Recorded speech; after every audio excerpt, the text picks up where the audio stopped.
I was telling my theory is that analytics have made basketball easier because it used to be a baseline-to-baseline game, especially for bigs. But a Kevin Durant and LeBron that have embraced shooting now shoot and score on the perimeter and now only defend on the perimeter. So when you watch LeBron James and Kevin Durant and their efficiency number the last 5 years, LeBron's getting older, so his efficiency numbers should dip because he can't jump as high or run as fast. But Durant and LeBron's efficiency numbers are going up, and my belief is you played in a league when you had to score at the base and defend at the base. Even guards. You were a big guard. Yeah.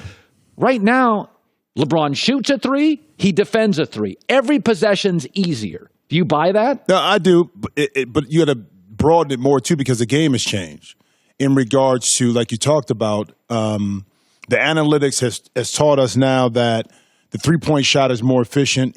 You need to have that more than a 2-point shot, especially a 15, 18-foot shot, either a layup or a three-point shot. You're encouraged now to shoot it. You're encouraged to shoot it. And I think because of the international impact on the game, now the court is more open. The bigs don't pound as much. Guys are not apt to, like I was a post-up guard. Okay, that happens if you just happen to have a mismatch on the switch. You drop in real quick, and that's it. 4 times a game. That's it. How many times do you see it? So I think, but the evolution of the game. I'm not one of those old guys, that played before that said, "Well, the game has to be like this." I'm like, it has to evolve. That's the only way the game is going to survive and continue to be as successful and popular. Look what happened to baseball. Baseball went through a period of time where it just was stagnant because they wanted to stick to the old ways. We're the national pastime, and we're not going to change anything. Well, guess what? Attendance went down, TV ratings went down, and a lot of kids didn't want to play anymore. But with basketball, the evolution of the game has now allowed guys who probably back in the day wouldn't be as effective. Now they can be effective because they can shoot the basketball. Think about this. Analytics, who are the biggest stars in football? Quarterbacks. Right. Analytics have made it easier to complete passes, so it's helped the superstar. In basketball, the superstars are the wings that can score. It's helped them. And point guards. And point guards, because you can't put your hand on them. Right. So analytics are helping the football superstar and helping the basketball superstar. Analytics are hurting the baseball superstar because the superstar in baseball is the power hitter. Right. You can now shift, his ratings drop, it's home run or strikeout. And so that's why I said earlier, I would never pay for the baseball big free agent. That's a boat, rent it. But like I look at LeBron in his 16th year, last year, career high, triple doubles, rebounds, assists, games played, efficiency. It's not year 16, it's year 9. He had 2 dunks last year, which looked better than stuff 7 years ago. Yeah.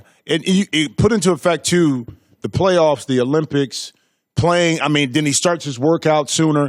All of these things. Now, he's been lucky, and we're going to knock on wood, he hasn't had a major injury, which a guy that plays downhill a lot, you think about something has to happen. Hamstring, ankle, Achilles, knee, back, something. So he hasn't had to deal with that part of it. And even if he had some kind of minor injury, the technology today on rehabbing is so much different. When I sprained my ankle in 1994, no, you put ice on it, you held it up like this, and you sat and you tried to take some anti-inflammatories, you did ultrasound, but the recovery process was different. Guys now, immediately something happens, the recovery process is a lot better. The training aspects are a lot better. You said it before. The dieting is a lot better. Heck, I would have some pizza, do some stuff around.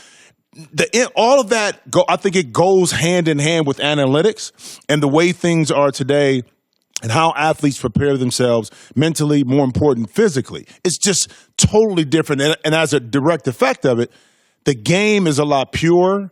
I think it's cleaner. Is more fun to watch. You have to be more skilled today. You can't be, I rebound, I'm thick.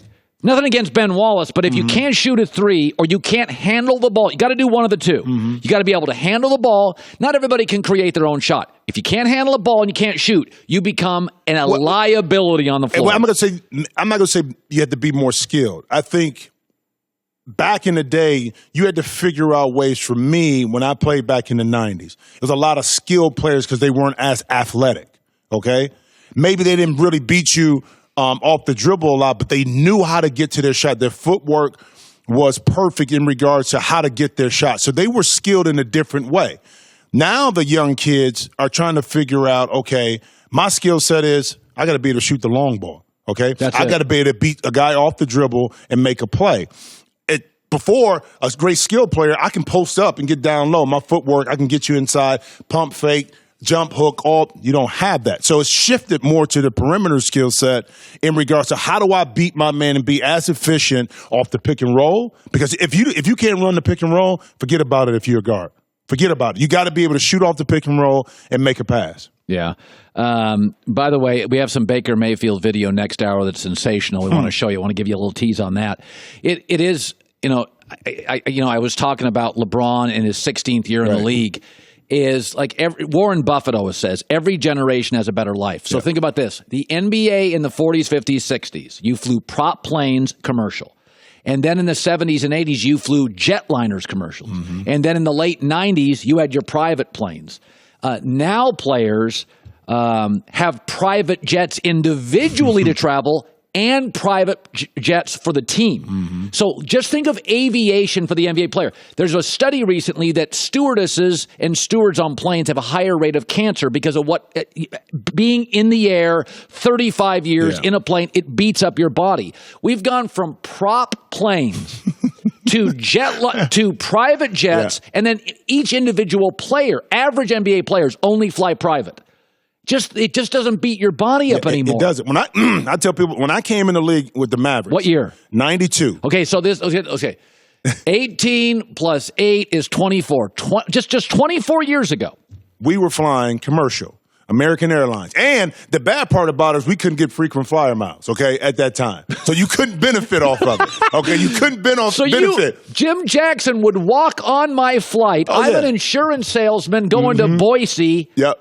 You had just played Isaiah Thomas the night before, and you're on my 6 a.m. flight. It was amazing because what happened is they would get the first class seats for the players, okay? Right. And the coaches were sitting in the back.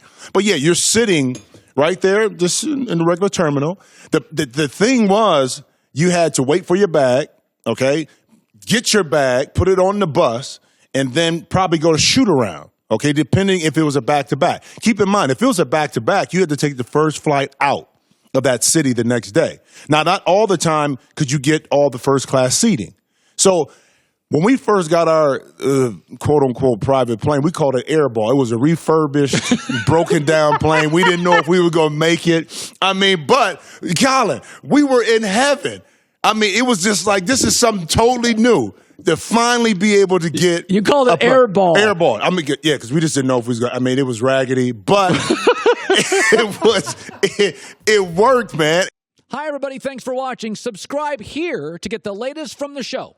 Also, be sure to check out more of the best clips from The Herd or go watch a few segments from other shows on FS1.